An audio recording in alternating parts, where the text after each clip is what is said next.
Hey, folks, and welcome back to another episode of the I Am Northwest Arkansas podcast. I'm your host, Randy Wilburn, and today we're diving deep into the world of food, but not just any food. We're talking about bold, authentic, thoughtfully crafted Asian cuisine that's shaking up the local culinary scene here in Northwest Arkansas.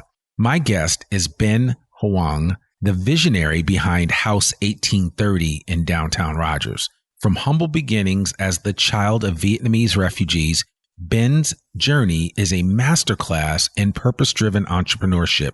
He's not following trends, he's rewriting the rules, educating palates, and setting new standards for what authentic food can and should be. So whether you're a foodie, an aspiring business owner, or just someone who appreciates a great story of grit and vision, this episode is for you. So pull up a chair and let's get into it.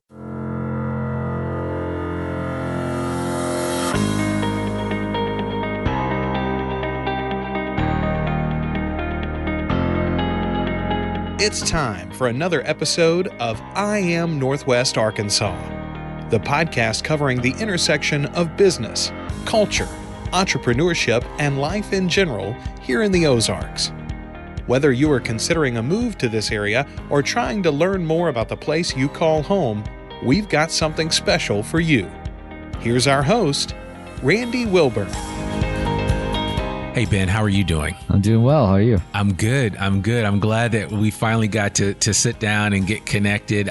Just as a matter of record for everybody listening to this, I have to give a shout out to my good friend Boo, who introduced me to Binh and took me here for lunch one day, and I was utterly blown away.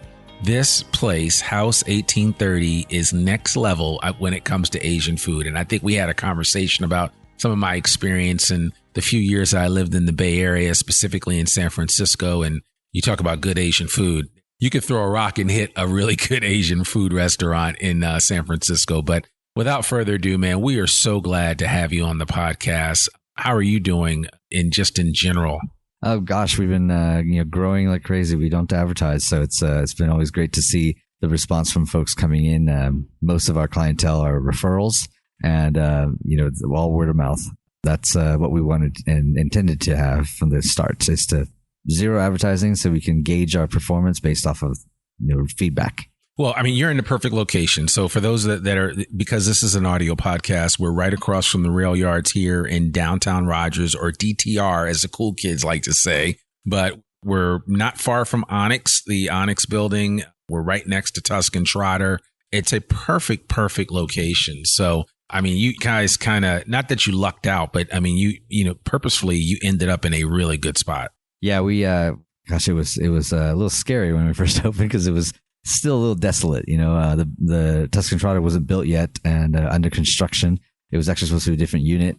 And we went through a whole journey of just being tucked away in this corner by ourselves for about a year. So yeah. It was a little desolate, but the response from the market has just been absolutely heartwarming. That's good. I'm glad to hear it. And listen, I mean, I know that it's hard to translate how good food is through a podcast, but folks, I'm here to tell you, this food is legit. And I mean, true Asian cuisine. And I don't want to hype it up too much, but I just have to say that you will come here and you will not be disappointed. But I want you to learn why you should make your way to House 1830, whether you live in Rogers. If you live in Rogers, you should be a regular here.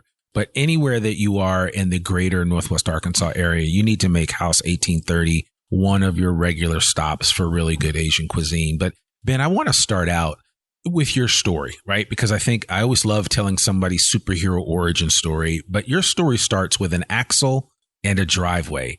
How did that evolve into House 1830? Yeah. My parents, every good Asian household, you're voluntold to do things and make projects completed and whatnot. So my dad brought home an axle and dropped it on the driveway. And this was my freshman year in high school. I was, whopping 14, soon to be 15. And my brother and I were standing there. We were kind of looking at this thing. It's like, what do you think this will be? I mean, it's got to be a camper, right? Like, what else would you bring an axle home for? And my dad walks out of the garage and he says, "That's going to be a food booth." Now, mind you, this is 1992. It was not a huge thing back then. So he said, "It's going to be a food booth, and we're going to keep you out of trouble by having 13 festivals for the 13 weeks of summer. So we were pretty much tied down, with prepping and everything during the week and then festivals on weekends. That was our entire summer. So I was quite salty with the idea, as you can imagine. I lost my entire freedom, without a voice or a vote. And then we built the food booth from scratch, welded the frames, put the walls up, electrical, all that stuff, cabinetry, everything. And about 2.5 months later, after school ended, was our first festival. And I was still salty on the way there, setting up there, in the morning. And then the crowds opened. Everybody came in, the festival started, and I just immediately fell in love. And so that began our family's business in the food industry. 1992. 1992. And where was this? This is in Corvallis, Oregon. Okay. Yeah. Okay. Wow. Yeah. And then about 3 years later, I went away to college. Okay. And then came home for the summer, and my parents said, "Hey, we're thinking of opening a brick and mortar restaurant." And I immediately, said, "Hold on a second. Is this in lieu of what we're doing or in addition?" It said in addition. And I hugged my head, as you can imagine. It's like, the work that's right. ahead there. Yeah. So that became the first restaurant out of 6 in the family in Oregon. And then my uncle ended up opening 3 of his in LA. Since then, we've got 5 left in Oregon. My parents' restaurant we sold about 3 years ago, moved them here to open up House 1830. And so that's kind of how, went from a trailer, an axle in the driveway to a restaurant here in Northwest Arkansas. Wow. That's crazy. I mean, the arc of that is gotta be something. Now, so was your dad, entrepreneurial growing up? Very much so. Yeah. He was a jeweler, a mechanic. He had a lot of different businesses that he started and ran. That's actually how, he became a little bit of a target for the communist government over there. Yeah. Which is how we became refugees. Yeah. So. Yeah. Wow. So, and you came over, what year did your family come over here? We came here in 1980. Wow. Okay. And that was a couple of years after the fall of Saigon. Yeah. That was, several years actually. We actually were immigrants out of Thailand. Oh, you were? Yeah. Okay. So my parents were raised in Laos. We're Vietnamese by descent. They're raised in Laos. Yeah. And then I was born in the refugee camp in Thailand. Wow. Yeah. Wow, man. Well, I think the thing for me is I really took to you right away because you're an amazing storyteller. Takes one to know one, but you are an amazing storyteller. And literally in the short period of time that Boo and I were here for lunch, you educated me on some things that kind of blew me away. And I was just like, man, I thought I knew something about Asian cuisine, but this dude is on another level in terms of just his understanding of it and the nuance to buns and things of that nature. And I was just blown away. I was like, oh, I got to sit down and talk with you. So, one of the things that you said when we had our initial conversation before we actually had this interview, you said that you're not money motivated, but experience motivated. How did that guide your career? Because you did step out and get into corporate America, and you've kind of dallied in a lot of different areas, which I think is really interesting, and it paints a much broader picture for who you are. But how did that guide your career? Well, I think it comes down from the perspective of when you grow your experience, you grow your demand, right? And I like that. Can I use that? Yeah, absolutely. That's good. And that's the reality. For me, I've always said I worked in I was in med school, and then I went and changed my career. So I went and got my MBA and went into an ad agency. And working in the ad agency, if you can imagine, I was one of the few members of my graduating, MBA class that was making well less than $80,000. I was changing careers. Yeah. So, I knew I had to start somewhere. And I started, at a $30,000 a year job doing research. And my boss, she was like, we're going to make you a lot of money. This and I'm like, I'm not interested in that. Yes, make it. But at the same time, I'm interested in gaining that experience. With experience comes, the finances that support you along the way. And like I said, with experience also comes demand. And so I kind of took that forward and built my entire career based off of gaining experiences and gaining, knowledge on how to run a business. And knowing that someday I'll be running my own business, I wanted to make sure I had my own training program, as you can imagine. And that's really how it all came about. That's how my career was developed. It's because I went for jobs that gave me the training, not necessarily the money. Okay. But the money came along. And that was, kind of gave me a lot of growth and initiatives and whatnot that taught me how to run a business. And so that's how we are, how we got today. Is now that we've gotten 25 years of, running businesses and building strategies and marketing, et cetera, here we are, I decided it's time to open this restaurant. And this is the first of 6 that will open in the area. And my parents can finally retire. Yeah, right. By that, I mean my mom's in the back cooking. Yeah, she was here, I think, the last time we were here. So, yeah. She's here every day. Every day. Yeah, I love that. So I'm curious to know, as you were gaining your experience in the business world, how much of that were you kind of taking back to the restaurants? Because they were still running, I would imagine, even as you were working for another employer. Were you constantly going back to help refine things? Oh yeah, I'm tethered pretty much. But anytime we open another restaurant or come up with a different concept, I'm always involved in conversations and how to communicate that out to the market and positioning as well. So we live and grew up in a small town. Corvallis is a small little college town in Oregon, and it'd be kind of silly for us to create the same restaurant concept over and over and over again, because you're just basically, biting at each other instead, as they say. So I said, well, let's tier this. My aunt has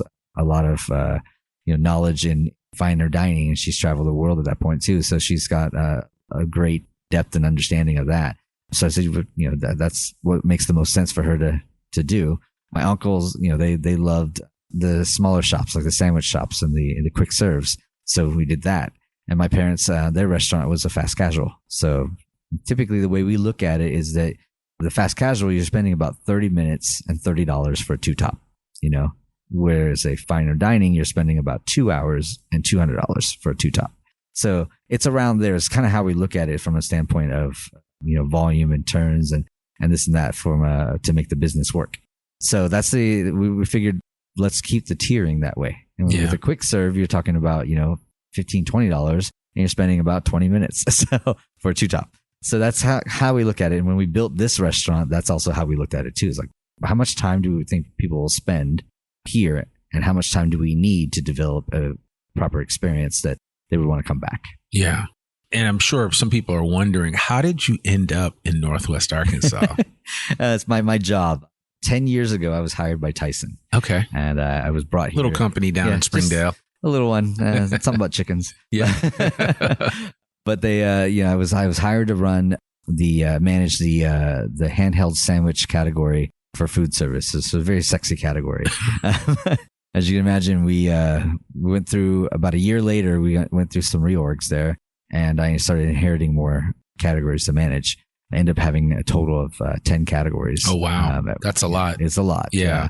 But, the team of 16 that I was a part of ended up being a team of 2.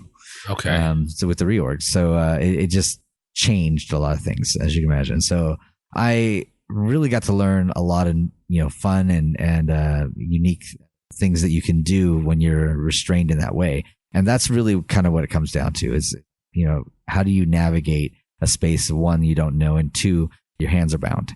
And this comes back to an anecdotal story I always tell every interview I've ever had that I've got landed the job on. I told this story, and it's my dad. When we came here, they exchanged their, remaining of their savings, and it was $20 US. So if you imagine $20 US, you barely spoke English, and you got 2 little kids to feed. So it's a little scary. As a father now, that's a daunting idea. And he used to work at a junkyard and dismantling transmission boxes, and they would pay him like $10 a box. And one day he would go in there every day, and he would dismantle 10 boxes, take home his $100. And then one day, the recession in the 80s hit, and the junkyard, they knew that, we were refugees and we didn't have much, and he's, does good work and he's trying to make ends meet. So they said, we can't pay you 10, but we'll pay you 5. He said, okay. He came in and he dismantled his 20 and brought his $100 home. Right. So that's kind of the story of resilience, but also the story of understanding there's more than one way to achieve a goal. Yeah. And that's kind of why, I took the route that I did and learned what I did is to understand what are the ways that I can achieve a goal, and how many different ways can I do that effectively. So that's how that whole, origin and everything comes together. And again, Tyson was what brought me down here 10 years ago. Yeah. Wow. What are your thoughts overall of Northwest Arkansas? Oh, I love it here. I absolutely love it here. Growing up in Oregon. You've traveled a lot. Oh, yeah. Yeah. Absolutely. Yeah, I traveled. I moved to Pittsburgh for undergrad. Met my wife there. Ran for student government president. She voted against me, so I married her. You know, okay. Kind of set the record Wait, straight. you went to Pitt? Did you go? No, I went to Pitt for grad school. I went to Duquesne for undergrad. Oh, you went to Duquesne. Okay, so my grandfather was a Pitt Panther. All right. So I know Pittsburgh very well, and I've talked about it a lot on this podcast. But that's really cool. I think I may have missed that, but knowing that you spent time in the Steel City, that means something. So, and I got there when they were just starting to clean it up. Yeah, you know. So I saw the evolution, which is really kind of cool to see. Well, it's crazy now because I mean, Google has moved in. There's a bunch of Pittsburgh has gentrified. It's a really interesting space right now, and as an older city that has had a renaissance of sorts. They have, you know, and I think the thing about Northwest Arkansas that's really unique is that, you know, Northwest Arkansas is still new. You know what I'm saying? It's like they just took the wrapper off, and you know, now we've got a new campus for Walmart. We've got a lot of new development. I mean, what you're experiencing right here in downtown Rogers is a renaissance of sorts, although it's just been kind of a constant evolution. Yeah. That's taking place here. And Northwest Arkansas is really interesting. I'm 11 years in, and I'm still amazed at all of the growth that's happening and how it's going to continue to grow. Yeah, no, absolutely. It's wonderful because for me, it reminds me of my hometown. And downtown Rogers in particular, the reason why we chose this location was because it reminded me of my hometown. You know, you have the community walking around, people helping each other out, merchants helping each other out. I mean, the merchants meet once a month and collaborate, which is not a common thing that you see a lot of places. So it isn't, but I will say this, shout out to the Rogers Lowell Chamber of Commerce, because they are the glue that makes things happen here in Rogers and beyond. So one of the best chambers of commerce in the state. Absolutely. So, and I would defy anybody to point me in the direction of somebody else that's not as involved, both with their members, but just with the community as a whole. Yeah. So, yeah, absolutely. Yeah, I really love that. So what does it mean when you say House 1830 is not meant to be the best, but the standard? Yeah. So, you know, having traveled the country and the world and taking my family out to eat is probably the hardest thing in the world, as you can imagine, because there's so many cooks in the family. Yeah. And it's very competitive within our family, let alone outside. So going to eat anywhere, what we found is that a lot of Southeast Asian cuisine has been, for lack of a better term, bastardized. You know, there's the element of regional differences.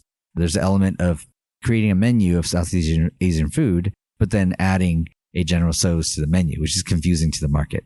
Super confusing. I mean, I tell my family, if any of them open up a restaurant, don't do that, because that's why we all look alike. You know, it's so funny you say that, because I've been into Thai restaurants where I'm like, General Tso, what? It's like, why do they have this here? If you're a Thai spot, I want like just Thai. Yeah. That's it. I don't want anything else but Thai. So, but no, I like that. You said that to me before when I first came here, and I really appreciated that, because it seems like you really take your craft seriously. We do, because I mean, over 70 years, the market's been confused as to what Asian food really means. I mean, we're lumped in with Chinese food or Japanese food, and that's kind of the main. Over the last 20 years, it's starting to expand, and the market's starting to understand that there is a difference and starting to appreciate the difference. But what I absolutely love is fusion food, and you're seeing a surge of that, and for due reasons. I mean, fusion food is the best way to differentiate your business against anybody else out there. You can claim something, right? Yeah. And two, it's a fun way to introduce a different experience. And so that's why fusion food I enjoy a lot.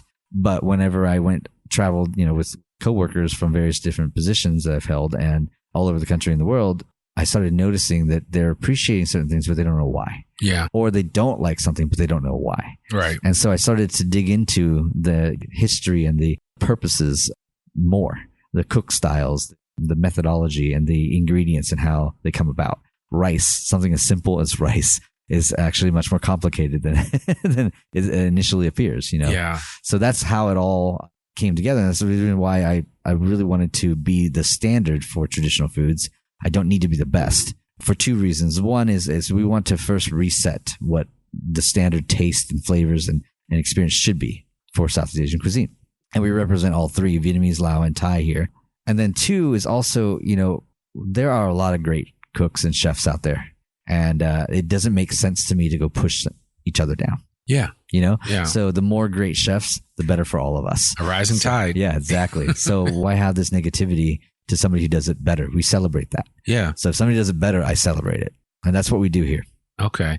You talked about how do you educate customers about the deeper stories behind your dishes? Like I said, I mean, you would literally, I felt like I was experiencing a TED Talk while I had my lunch, really about Asian cuisine. And specifically, I think the thing that stood out to me was you gave me a breakdown of how buns are different based on where they are developed regionally, where they're made regionally. And so that really sealed it for me. That's why I was like, man, I got to have you on the podcast. I want to talk, but tell me why those stories matter so much. Well, I mean, it all came down to, and the epiphany I had many years ago was, how do we get a team member to try a different dish, they've never had before? Yeah.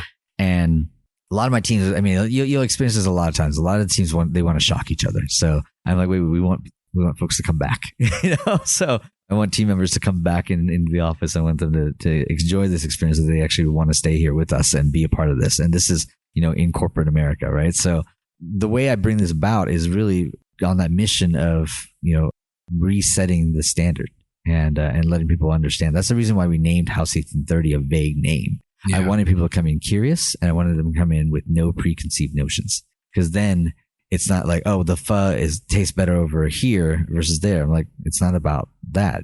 It's about, for us here, the pho is my great grandmother's recipe. It's always been made for generations. And we want to showcase that standard. Now, pho over there might be better. Why? And that's really what I want to encourage people to understand, is the why. And that's how I got to the why of bao buns being what they are in different regions, really opened my eyes on how to pair foods with people. And so that's really the generation of how that epiphany came together is, first of all, how do you get people to try new things? Why do people like or don't like new things? And then understanding the foods and the direction behind it, the physical nature of eating and tasting and how that comes together. And it just evolved from there. So yeah, no, well, I mean, again, I guess I said, I want to encourage everybody to come here. And I'm sure for some of our listeners, just give us the quick Cliff Note version of bao buns and why they're different when they're made from the northern region versus the southern region. Absolutely. So if you go back into history and time, right, the resources is our main thing. So in those colder climates up north, most part of the year, fresh, clean water is hard to come by. Mm-hmm. It's all frozen. So usually you see the cook methods up there are more grilling and stewing. So the sauces that are produced out of that and the proteins are preserved with salts and spices and whatnot, so you can have a longer amount of time to use it. So the sauces that are produced out of that tend to be thicker. And when you go down to Southeast Asia, where there's an abundance of water, it's, starting a fire is the hardest thing in a wet jungle. So the cook methods there tend to be, you get a fire started, you steam cook, you have plenty of water. So steam cook things, and you can do that with less resources and able to produce a thinner sauce. And because of that, the dough has to balance. And there's a purpose for, a thicker dough in the north versus a more fluffy dough in the south.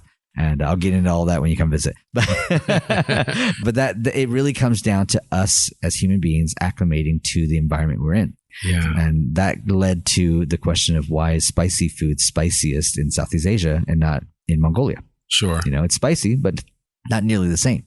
Well, one, the chilies that grow in Southeast Asia grow spiciest whenever it's wet and hot. So the rainy season from February to about April is when it's wettest and hot. And so those chilies grow really, really spicy. Why do we eat those? Is the next question. So you keep asking these questions, and that's how I came about. The reason why is because we're acclimating to the environment. When it's humid and hot, you eat spicy foods, you sweat it out, and that actually allows you to acclimate better. And so that's the reason why spicy foods, in Southeast Asia is more prevalent and more potent than in Mongolia. But when you go to observe this in other parts of the world, I started seeing the same trend. In Europe, I saw meat and potatoes in Germany. All the flavors packed into the meat, and the potatoes tends to be a little bit more on the bland side. Go to Sicily, it's a little spicier. And then I observed it here in the U.S. and you've got barbecue. In Texas, barbecue is spicy, but you go up to North Carolina and St. Louis, and it's sweet or it's tangy. It has a different component to it because there's no heat. There's no need for the humidity up there doesn't exist, so you don't need the heat as much. And those are the general trends that I'm observing. So I'm like, okay, well, if that's the case, just by simply knowing where somebody's from and how much they've traveled, I compare foods with them. Man, that's awesome. What allowances did you make coming here to Northwest Arkansas in terms of cuisine? How does Northwest Arkansas as a backdrop inform the cuisine that you do here? Well, the Vietnamese community immigrated to Northwest Arkansas through Fort Chaffee. Okay. And some of my dad's relatives, which he had lost contact with when everybody immigrated, ended up coming through Fort Chaffee. So as we've learned once I moved here. So you have a pretty sizable and strong definition of Southeast Asian food in Fort Smith. In Northwest Arkansas, particularly in Bentonville and Rogers here, that representation is not as strong. But I will tell you, I was pleasantly surprised when I came down here. The first time was in 2003. It did not look at all like this. But when I came down here, and over the course of 5 years of traveling down here for Walmart line reviews and whatnot, I started noticing more and more. And the credit that I give here is that, you've got a lot more representation of Southeast Asian cuisine in Northwest Arkansas than you do in Pittsburgh. Mm. So that's, for me, you got a big city up there. I spent 20 years in Pittsburgh and I got to see it evolve, but it still paled in comparison to here. Yeah. So that kind of gave me the confidence that the market here is ready for more and ready for a greater understanding. And then you also have the vendor network that I was a part of, and kind of seeing the mentality of the vendor network, where especially in the food industry, you're always constantly trying to find, examples. We were sent up to Chicago, San Francisco, all over the place to experience food. And in all my previous jobs, to experience food, get inspired. Yeah. But what I observed, and this is what really kind of took me back, right? What I observed is that a lot of my team members would look at a menu and they go, "Oh, that sounds interesting. Oh, that looks like it's tasty." And on and on. And then the server comes over and they go, "Can I have a pad thai pronounced wrong?" And so that's when I went to our VP of R&D, and I said, "You've got a problem." He said, "What's that?" I said, "You're sending people out to get inspired for innovation, but all you're really doing is renovating, not innovating." Yeah. And he's like, "Why is that?" It's because you're ordering the same stuff. You're not trying anything new. You're not expanding your palates. You're not trying to understand the purpose and the reasons why flavors are supposed to be a certain way." Yeah. And so that's the reason why you've got 15 varieties of frozen breaded teriyaki chicken, in the inventory. So we only need one, And so that's kind of, the conversation that I had more broadly, and the understanding I have of why, we really need to become that anchor. Yeah. I mean, it's just, there's so many directions that you can go with that, but it seems like, your work at Tyson kind of set you up for additional future success as you've got into this, because again, your family's been doing this for a long time, and it seems like your career path is taking you down different roads that all lead back. That's correct. To what you guys have done. Yeah, that's correct. That's actually, like I said earlier, my career was a training program that I built myself. Yeah. I took positions that gave me an understanding of a component of running a business, be it, operationally or financial or, sales wise and marketing, so on and so forth.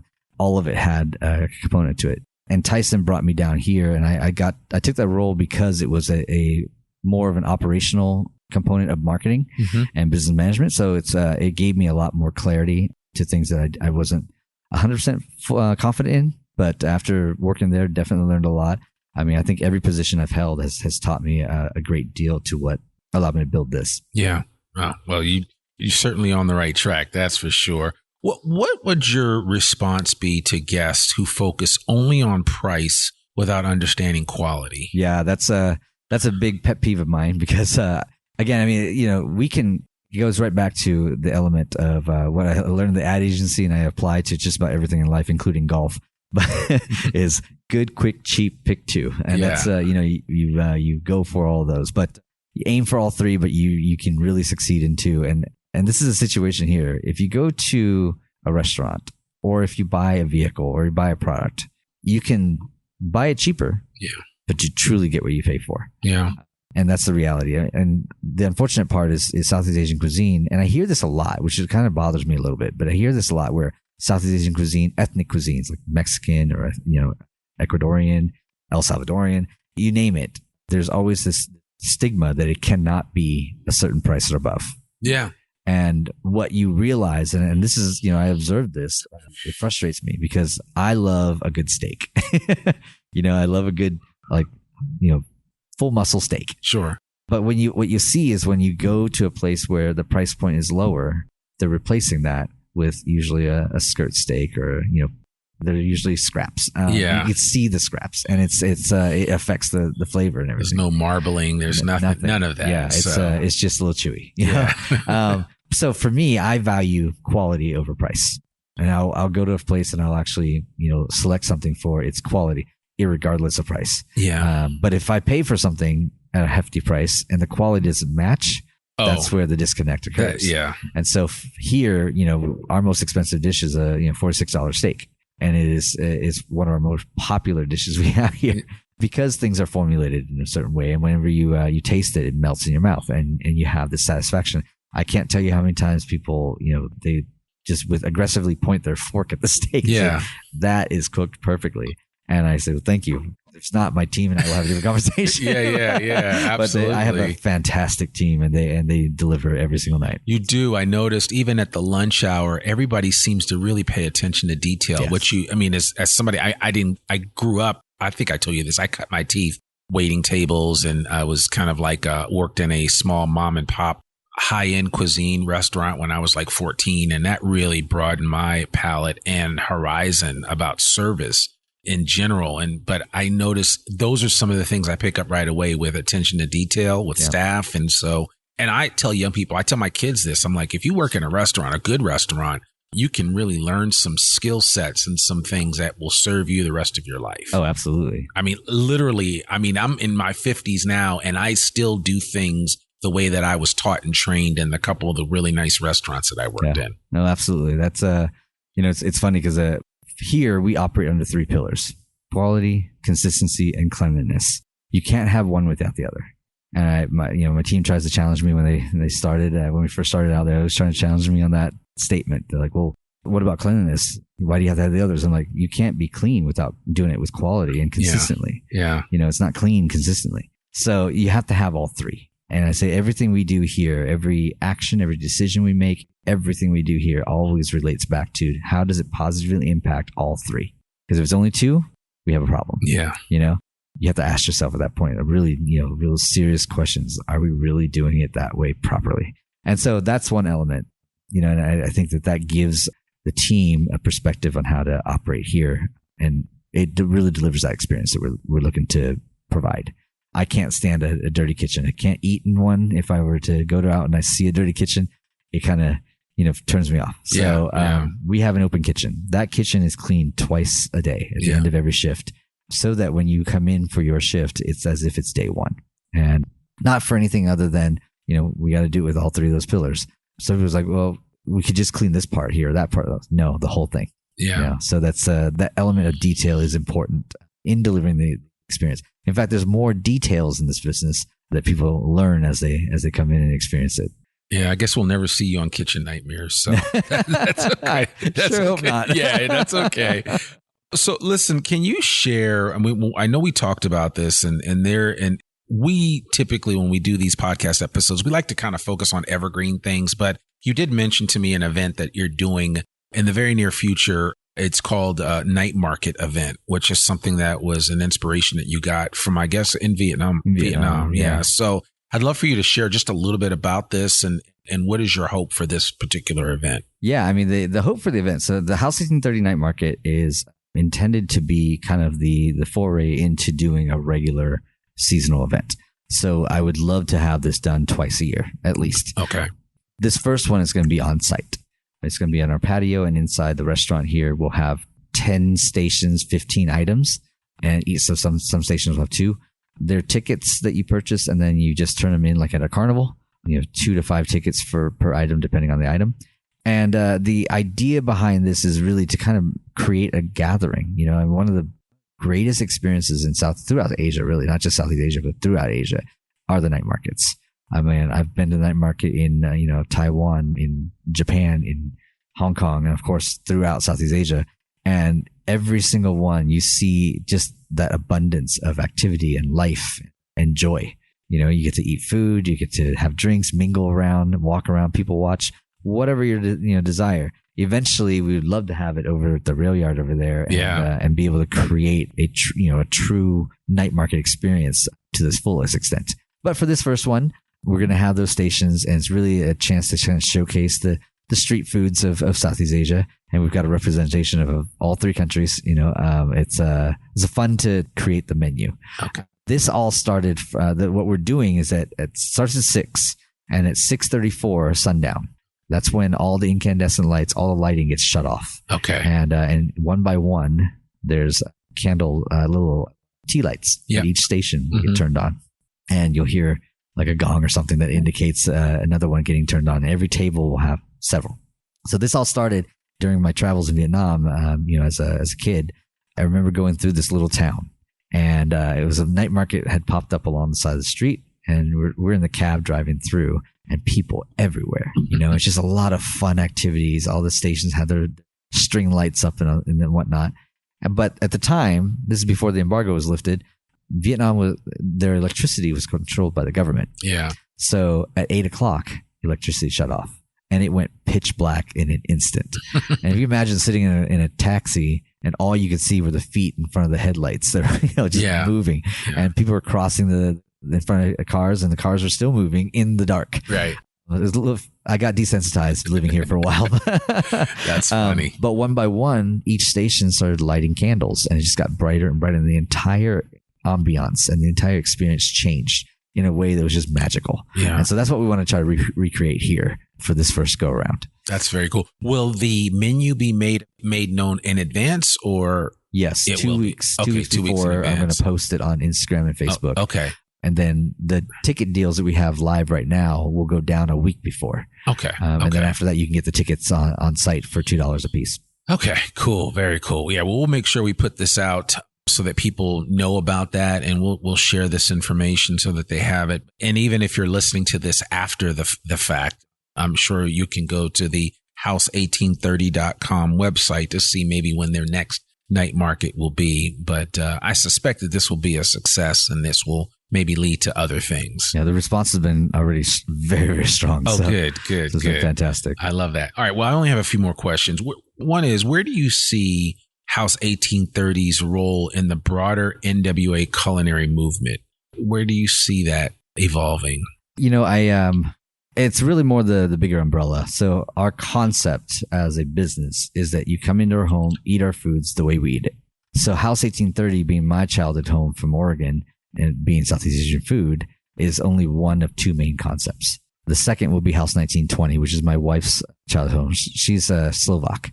So we'll be doing Eastern European foods. We'll have pierogies, halushki, chicken paprika, stuffed cabbage, bulgogi, you name it. The fun part about that concept is that 5 years before my mother-in-law passed away, she agreed to let me film her showing us how to make the dishes traditionally. Yeah. So that would be the foundation of our menu for House 1920. Okay. So having those two concepts being, a showcase of ethnic foods and a welcome to the home, we want to continue that. Yeah. And I would love to see more restaurants and more, components feature those type of welcome into the home, because I'd like that to be kind of like the evolution of what this business is. Yeah. Inspiring others to do the same. Absolutely. Absolutely. And in the vein of inspiring others, this is my last question. And I think you carry a lot of weight with your words, given your background and experience. But what advice would you give young people who want to build a meaningful career here in Northwest Arkansas? Well, the advice I'd give, and I would say this is probably something I would give to anybody, regardless of where they're at, but you got to do a couple things. One is you got to put pride into your work, because your reputation of your work precedes you and will always precede you. So when you come into, your place of business, always put your best foot forward, never knowing if you're being interviewed by somebody. And I bring this back to before opening this restaurant, I worked at Texas Roadhouse for 8 weeks. Just was an idea that I wanted to go and kind of understand the model here. I have a model that works in Oregon, no problem. But what about here? What do I need to change and adjust for? So I went and worked there. Nobody knew why. I told them I got laid off. And during that time, there was near the end there was a situation where I had 2 bussers. I asked them to help me pre-bus a table so I can turn it and get people who are waiting in line in and get them service and whatnot. And they both, for one reason or another, looked at me, looked at each other, and walked away without saying a word. So noted. And so then what happened was, whenever I announced my departure, they both individually came up to me and said, "Hey, Binh, heard you're opening a restaurant. I'd love to work for you." And I had half of mine not to say anything, but I thought, they're too young to not learn a lesson about work and ethic and, career. So I told them both individually, I said, you need to come into work as if you're being interviewed, because you had no idea I was interviewing you the whole time. You remember that incident a few weeks ago? And their jaws dropped. I'm like, just by that incident alone, I would not hire you, because you have shown me that you're not willing to do the job regardless of the emotions. At the end of the day, we're here to do a job. Yeah. And you want to do it to the best of your ability. I also had a chef who said, all I do is walk, just the walk. I'm like, the food we're cooking, right? Right. And I said, I've had roles where I was given the worst, projects to work through and complete, and nobody wanted it. But my perspective was, and I encourage all the young, career professionals that are growing into the business, I encourage everybody to think of it this way. You want to do that job to the best of your ability so that you become the standard. Yeah. So the next person comes in now, of course, has to then live up above that. And if we keep pushing each other in that way by doing the best of what we can do, then we'll all constantly rise. Oh yeah. Absolutely. As a community and as a nation. I mean, I told you I love that Texas Roadhouse story. And that is, I actually shared, when you first told me that story, I shared it with my sons, because I said, you never know who's watching. You really don't. You don't. And my advice to all these young folks that are out there, Gen Z, Gen Alpha, as you start to cut your teeth in working in the real world, put your best foot forward, just like Binh said. And because again, you never know when an opportunity is going to put itself in front of you. And so, it's kind of heartbreaking when you hear those stories, because you just know that a lot of young people are not getting the proper training and advice. Some of it comes out of the home. Some of it is just, if you have a boss that actually cares, they're going to speak to you about, hey, this is the proper way for you to do things. And I tell you, I was warmed the other day when I was talking to one of my son's coworkers who works with him at the co-op, and they were saying how professional he is. He's so young, he's 18, but how professional he is and how serious he takes his job, and he just does a good job, and he doesn't phone it in. He's actually there working. Yeah. And she said it's so refreshing, because these kids nowadays, and again, I'm not casting aspersions why, I'm saying, I have hope for our future. I do too. And I have hope for this next generation. You guys are going to do amazing things. And that's why, hearing some of these stories, some of these anecdotes will help you to take that next step that you need to take. Because let me just say this, the world is waiting for your contribution eagerly. And so we are all rooting for you. We don't want to see anyone not succeed in this space, whatever it is. It could be a restaurant. It could be a general retail outlet. It could be consulting. It doesn't matter. We want to see you succeed. Yeah. I mean, frankly, I'm getting old. I need the younger generation to have the commitment and give me the confidence. Absolutely. Absolutely. Well, Binh, this has been great, man. How can people get connected with you? What would you say is the easiest way for them to connect with you? Yeah, the best way is really to go onto our website, house1830.com. We have our menus on there. Every 3 months, we change our menu, so it gets posted up there. We have the all-day menu as well as the lunch menu. And then go on to, there's a order online. That's where you can find the events and the tickets that are available for those, because we have a lot of ticketed events as well. Yeah. That are honestly really what people resonate around a lot. We do a chef's feast once a quarter when we launch a new menu. Okay. Those are very popular. Oh, that sounds fun. I need to come for that. Yes, you do. Yes, you do. Yeah. Those tickets sell out fast. Within about 30 minutes after I post it. The whole restaurant sells out for that? It's only, they're limited seats. It's limited seats. Okay. Right. Chef's feasts are typically about 6 to 8 seats per day, 2 days only. I got you. And it's 2 hours with me. And we try all the new dishes, but you also try a bunch of traditional dishes not on the menu. Not on the menu. Yeah. Okay. And it gives a lot of perspective to, how foods are. And I go through a lot of the anthropology of that too. I love that. And then we also do pairing events. And that's a great way to experience the food and be able to kind of see the nuances between the drinks and the food. Because one of the things that when we first opened, my bartender asked me, he's like, can we serve a lemon drop? Yeah. And I said, look, I don't have a problem serving a lemon drop, but the issue is more, lemon's not native to Southeast Asia. So the food may be adversely affected. Yeah. And for that reason, you have to let people know that so that they understand that. And he's like, well, why is that? Like, well, if you go to the restaurants around here and you have a lemon drop and the food tastes great, and you go to the next place and do the same thing and the food tastes great, you go all these different places, then you come here, you have a lemon drop and the food is bitter. What do you blame? Right. So, in your world, the only thing that's changed is the food. Yeah. Yeah. But the reality is the lemon has affected your taste buds, which is then, affect the food. Sure. So that's why I explain it that way. And that's why I always tell them, it's like, you make sure, you come in and you taste these things this way and tell people this, is what I tell my team. So every one of my team members, when they start here, they get invited to come and have a meal with me. And I literally walk them through the food. I want them to experience it firsthand so they can talk about it firsthand when their customer asks them a question. Yeah, I love that. Binh Hoang from House 1830, thank you so much for joining us and just taking time to peel back the curtain a little bit and into your world. I'm so thankful that you brought your family here, that you're here, and that you're really making a difference in Northwest Arkansas in general, but then also for our stomachs too. So we really appreciate it, man. Thank you so much. Thanks for having me. I appreciate it. Absolutely. And folks, listen, if you guys come down here to House 1830, be sure to tell Ben that you heard about him here first on the I Am Northwest Arkansas podcast. Remember, sharing is caring, and we really encourage you to do that. So that's a wrap on today's episode of I Am Northwest Arkansas. Huge thanks to Binh Hoang for sharing his story and for reminding us that great food is about more than taste. It's about history, culture, and integrity. If you haven't yet visited House 1830 in Rogers, let this be your sign to go.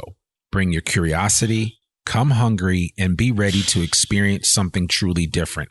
And don't forget, if you're hearing this before October 27th of 2025, you've got a chance to catch their incredible night market event where Ben is bringing a slice of Vietnam to Northwest Arkansas. If you're hearing this after that time, you need to go to their website and subscribe or get on their email list to find out when they have upcoming events, because you don't want to miss it. And as always, thanks for listening. And if you enjoyed this conversation, share it with a friend, leave a review, and follow us wherever you get your podcasts. I'm your host, Randy Wilburn, and I'll see you next time right here on I Am Northwest Arkansas. Peace. We hope you enjoyed this episode of I Am Northwest Arkansas.